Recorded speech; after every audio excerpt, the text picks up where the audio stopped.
Bonjour Stéphanie. Bonjour! On est venu te rencontrer pour que tu nous parles de ta programmation hivernale. Ça va commencer avec un safari photo. Oui, Safari Photo le samedi 22 février. Donc à l'avant-midi, on va profiter là de la belle neige qui est tombée, puis on va pouvoir prendre des belles photos de nos animaux avec leurs belles grosses fourrures d'hiver, qu'on voit bien aussi à travers, tu sais, vu qu'il y a beaucoup de neige, ben, les animaux paraissent mieux. Il y en a aussi qui sont plus actifs durant l'hiver, donc on va profiter de ça. Puis le matin, ben, on a encore une belle luminosité, donc c'est une super occasion de venir prendre des photos de nos animaux. Puis pas besoin d'être un photographe là super bon. Si on aime faire de la photo, c'est le moment parfait. Puis à la suite de ce Safari Photo là, ben, les gens sont invités à nous envoyer leurs photos pour qu'on puisse faire un concours. Faut-tu s'inscrire à l'avance pour ça? Oui, il y a un nombre de places limité. Comme ça, on est un petit groupe, c'est une sortie VIP. Donc, on peut réserver via notre site Internet. Il y a une vingtaine de places, il en reste encore quelques-unes, donc c'est le temps de s'inscrire. Pour la semaine de relâche, allez-vous être ouvert au bioparc? Bien sûr, c'est un immanquable bioparc ouvert pour la relâche. Donc, on va être ouvert du 2 au 7 mars, de 10h à 2h. Puis le 2 mars, en fait, c'est un dimanche. Et ça va être un dimanche gratuit. Mais avec les nouvelles consignes du ministère de la Culture, ça va être gratuit pour les 19 ans et moins. On invite les gens à réserver, ceux qui payent et ceux qui payent pas la même chose. Ça va être plus facile. Mais sinon, le reste de la semaine, c'est ouvert comme à l'habitude. Les gens pourront profiter de l'expertise des guides naturalistes et des animalières sur le terrain et pouvoir profiter des repas des phoques à 10h30 et 13h30. Puis visiter le bioparc en hiver, c'est-tu moins dispendieux qu'à l'été aussi? Effectivement, comme le parcours est un peu différent, il y a des animaux qui dorment, il y a des sections qui sont pas accessibles non plus, comme la petite ferme et les pavillons intérieurs, le prix est réduit pour la relâche. Il va-t-y avoir une soirée pleine lune aussi? Ah oui, la belle soirée pleine lune, elle, qui a lieu le vendredi 14 mars, en soirée à 19h. Donc, une fois que le soleil est couché, on va profiter du clair de la lune, qui éclaire vraiment bien la neige pour pouvoir voir les comportements des animaux nocturnes. On va parler des adaptations à l'hiver aussi. Donc, une belle promenade en perspective.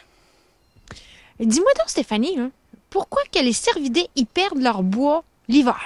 C'est une excellente question. Puis en fait, on va revenir dans le temps parce qu'à quoi servent les bois en tant que tels? Donc, les bois sont vraiment utiles pour la reproduction, du moins dans le cas des mâles. Donc, chez les cerfs de Virginie, les orignaux et les mâles caribous, les bois vont pousser pour que ils puissent impressionner les femelles, leur montrer qu'ils ont une bonne santé. Et comme ça ne sert plus une fois la reproduction terminée, puisque la reproduction a lieu à l'automne et que c'est quand même encombrant, vont les perdre. Comme ça, ils ont un peu plus de liberté durant l'hiver et ça va repousser d'une année à l'autre. La seule exception, c'est chez les femelles caribous, qui elles aussi peuvent porter le panache, puis elles s'en servent pas pour la reproduction, mais plutôt, entre autres, on n'est pas très sûr, tous les scientifiques s'entendent pas, mais entre autres pour avoir meilleur accès à la nourriture durant l'hiver. Donc les mâles ont perdu leur panache, c'est les femelles qui mènent, peuvent chasser les mâles des meilleurs endroits pour le nourrissage, ce qui est très utile parce que durant l'hiver, elles vont peut-être être gestantes, donc avoir un petit dans leur ventre à nourrir, mais aussi le petit de l'année précédente, pardon, qui est avec eux. Donc comme ça, elles s'assurent de bien manger et de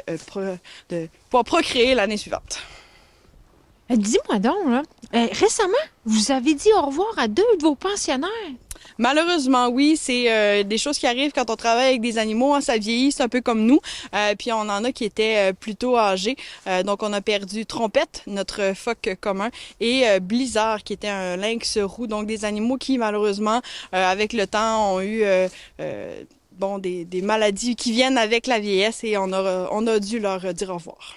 L'espérance de vie d'un phoque commun, c'est combien d'années? Normalement, un phoque en nature, ça va vivre à peu près une vingtaine d'années. Par contre, en captivité, ça peut vivre beaucoup plus longtemps. On parle parfois de plus de 30 ans. C'était d'ailleurs le cas là, de Trompette qui était quand même très âgé. Et pourquoi, en fait, la majorité des animaux en captivité vont vivre plus longtemps? C'est parce qu'ils ont accès, à de la bonne nourriture tous les jours. Ils ont aussi accès à des soins vétérinaires. Et il y a beaucoup moins de stress en captivité quand les conditions sont bonnes, bien sûr. Donc, le stress de trouver de la nourriture, d'éviter les prédateurs, de trouver un partenaire. Donc, tous ces stress-là, en nature, fait que beaucoup d'animaux vont vivre moins longtemps. Mais en captivité, c'est un peu plus relax. C'est un peu comme un tout compris. Mais Trompette, là, est-ce qu'elle était là depuis le début de l'ouverture du parc? Effectivement, donc Trompette, elle était née ici, en fait, à l'année d'ouverture en 98. Donc, elle a passé vraiment toute sa vie avec les gens du bioparc. Donc, c'était une très aimée, autant des employés que des visiteurs. Est-ce que ça avance bien, les travaux pour le bâtiment des soins animaliers? Oui, le bâtiment s'en vient vraiment bien. Là, la structure est toute faite. On est rendu à faire l'aménagement intérieur. Donc, si tout va bien, normalement, là, d'ici le début de l'été, ce projet-là va être complètement terminé. Avez-vous commencé à chercher des personnes pour les emplois du mois de juin? Oui, on commence ça, nous, dès le mois de janvier pour être certain qu'on a tous nos employés pour le mois de juin. Donc, dans le département d'éducation, on est en plein là, dans le recrutement pour les guides naturalistes pour cet été. Au niveau de l'accueil, c'est la même chose. Là, ça s'en vient dans les prochaines semaines. Donc, le recrutement va bon train, puis on espère avoir tous nos employés pour cet été. Mais je te remercie beaucoup, Stéphanie. Toujours un plaisir.